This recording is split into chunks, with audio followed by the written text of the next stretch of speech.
Gairebé 25.000 préstecs, 288 carnets nous i una vuitantena d'activitats entre presencials i virtuals que han assolit el nombre de 2.300 assistents. Aquestes són les xifres a les que ha arribat la Biblioteca de Palafrugell l'any 2020, unes xifres que valoren positivament, especialment pel fet d'haver estat un any de grans adaptacions causades per la situació sanitària. Tot i ser un any molt complicat per al Covid, ens hem tingut de readaptar constantment. Si els primers mesos vam fer moltes activitats virtuals, durant el mes d'estiu i part de la tardor vam poder fer activitats presencials i augmentar el volum de préstecs.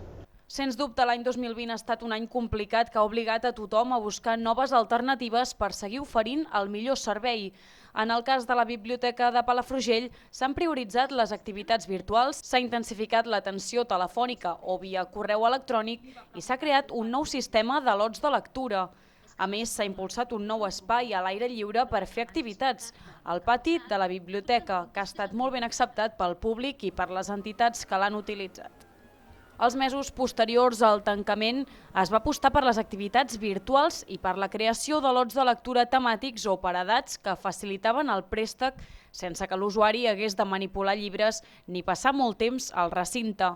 En aquest temps es va incrementar molt l'atenció telefònica i els correus electrònics dels usuaris per conèixer com funcionava el préstec digital. Els usuaris ens han demanat molta informació.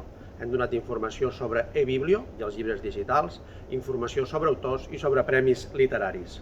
I tot això en un any en el qual hem anat amb cita prèvia, hem anat en forma presencial i hem tingut que restringir els nostres serveis. Durant els mesos d'estiu i tardor, de juny a octubre, quan la biblioteca va poder treballar amb una certa normalitat, es va intensificar la tasca en préstec i es va retornar a les activitats presencials.